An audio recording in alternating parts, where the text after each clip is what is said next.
Assalamualaikum warahmatullahi wabarakatuh. Saudara-saudara, sahabat-sahabatku sekalian, guys, banyak perbuatan hukum di tengah-tengah masyarakat yang didasari dengan niat baik hendak menolong dan percaya penuh tanpa ada bukti tertulis yang akhirnya menjadi permasalahan hukum. Selama ini mereka berteman baik, hubungan kerja juga baik, mereka berpartner di dalam mencari rezeki.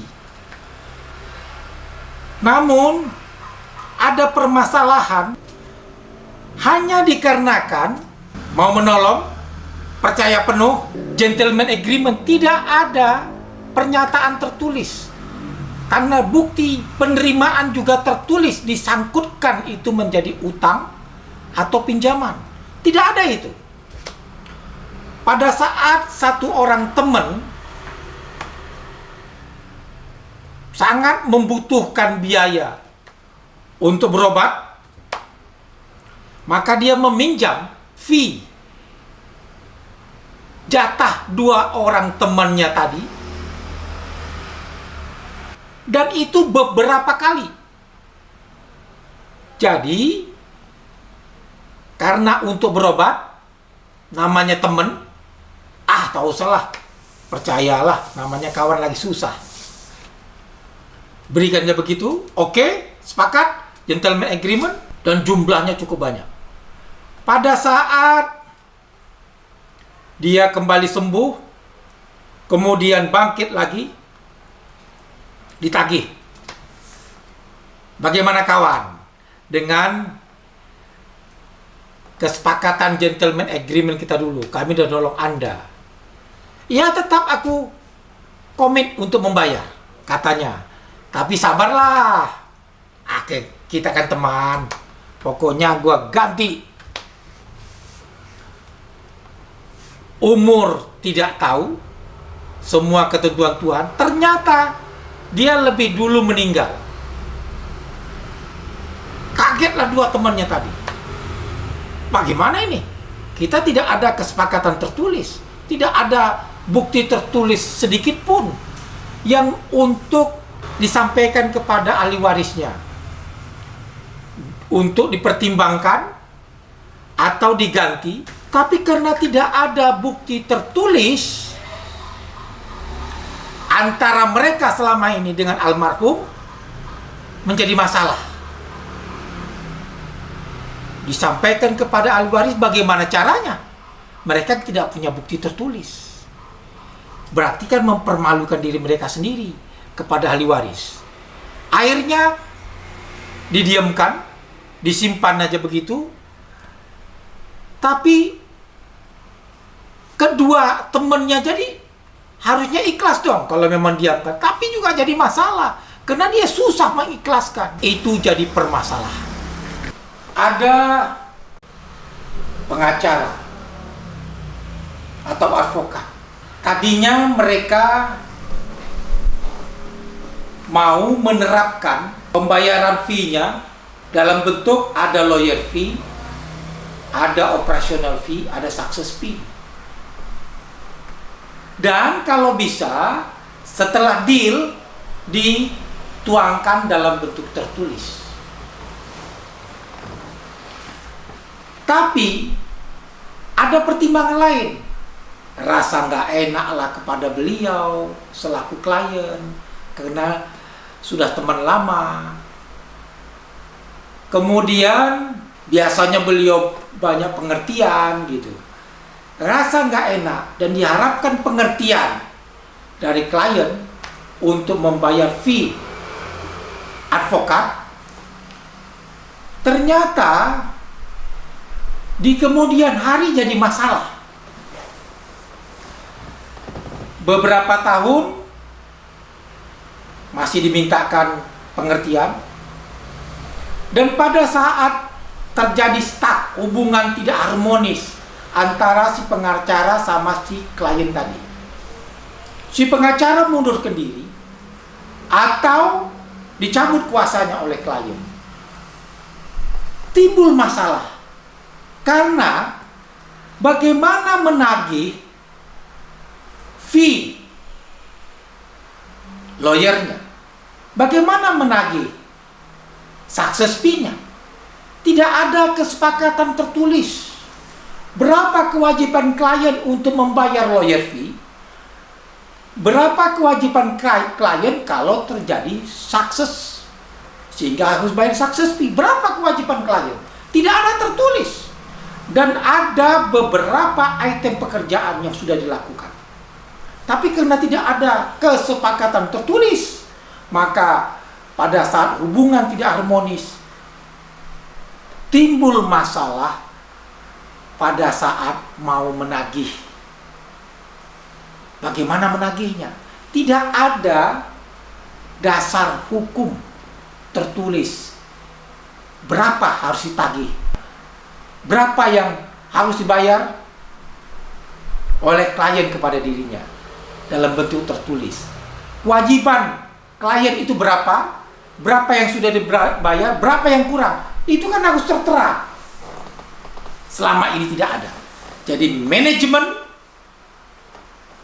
dalam bentuk percaya begitu saja, manajemen dia tidak tertulis, sehingga menjadi permasalahan. Ada lagi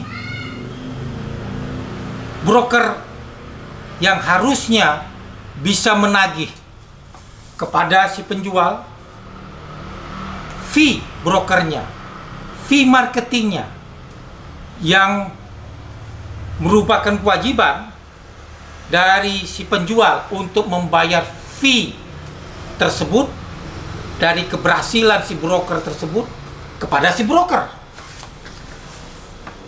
Namun karena si broker atau si marketing tadi ini nggak enak minta tanda tangan berupa bukti tertulis perjanjian broker kepada si penjual,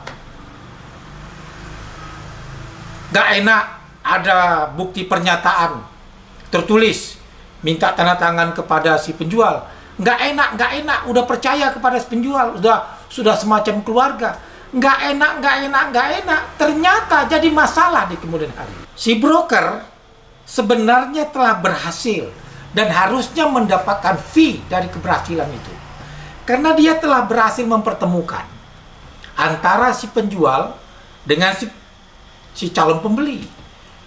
Mereka bernegosiasi tawar-menawar dan tidak deal. Tapi esok hari, beberapa hari kemudian, si pembeli kontak lagi si penjual, namun tidak sepengetahuan si broker. Mereka ketemu di suatu tempat, akhirnya mereka deal, terjadi jual beli di hadapan notaris, tidak juga diinformasikan kepada si broker. Terjadilah jual beli di hadapan notaris, hak si broker harus dikeluarkan oleh si penjual, tidak dilakukan karena didiamkan oleh si penjual. Demikian juga si pembeli kong kali kong tidak menginformasikan kepada si broker. Suatu saat di kemudian hari si broker dapat informasi. Dia datangi si penjual meminta fee-nya dari keberhasilan itu. Si penjual bilang, nggak bisa. Apa bukti? Saya harus bayar kepada Anda.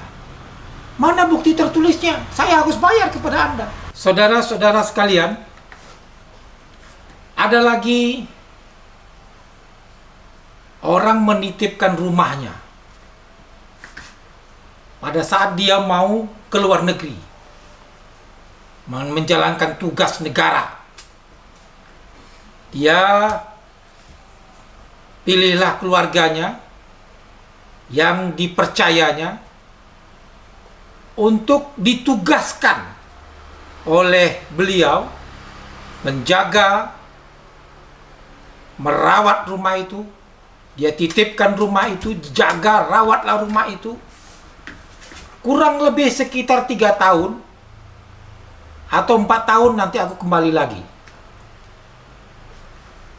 Aku berharap anggaplah ini seperti rumah sendiri. Dia kasih uang. Mudah-mudahan uang ini bisa bermanfaat. Anggaplah ini rumah sendiri.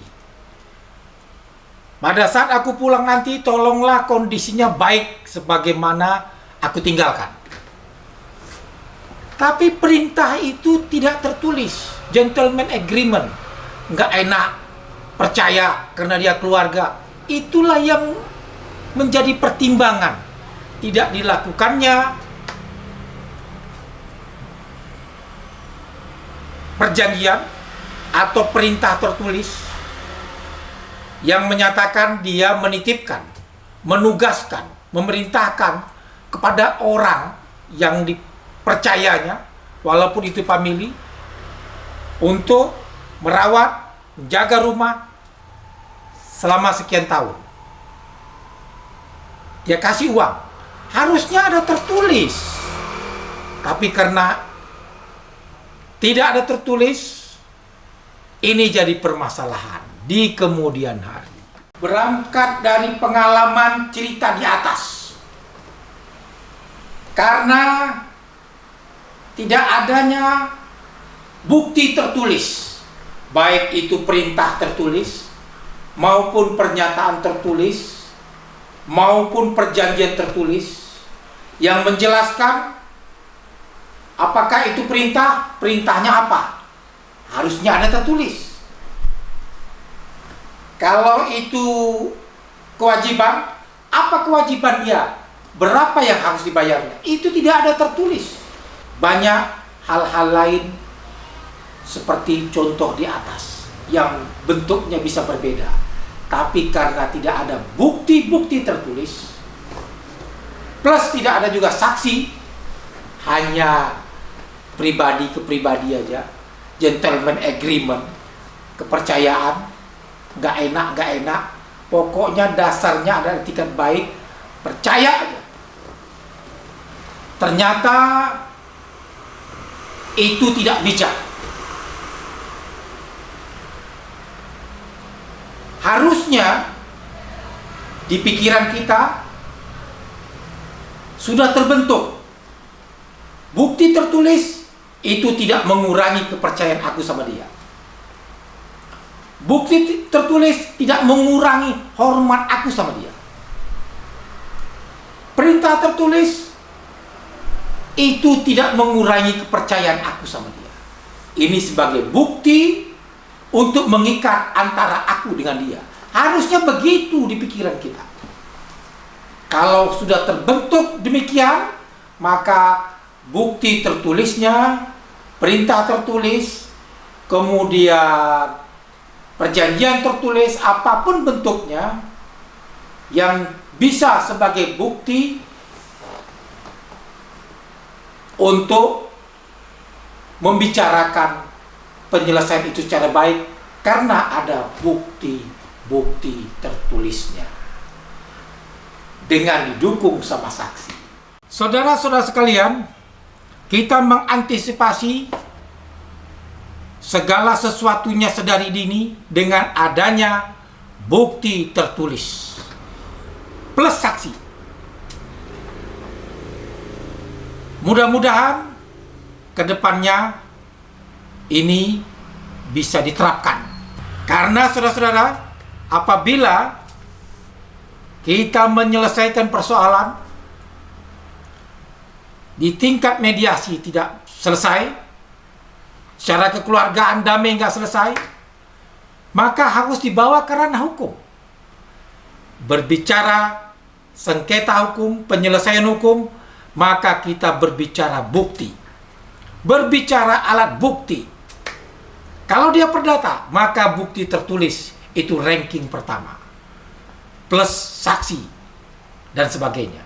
Mudah-mudahan ini jadi pelajaran yang sangat berharga untuk kita, sehingga kedepannya kita bisa terhindar dari permasalahan-permasalahan hukum sebagaimana di atas. Terima kasih atas segala perhatiannya. Demikian dulu pertemuan kita. Lebih dan kurang saya mohon maaf. Saya berharap walaupun singkat ulasan ini, semoga bisa bermanfaat dan menjadi masukan berharga untuk kita semua. Silakan share kepada teman-teman Anda, mudah-mudahan menjadi amal ibadah juga bagi Anda semua. Silakan subscribe bagi yang belum pernah subscribe. Sampai ketemu kembali. Mudah-mudahan kita sehat selalu, berbahagia dalam lindungan Tuhan Yang Maha Kuasa. Wassalamualaikum warahmatullahi wabarakatuh. Dadah.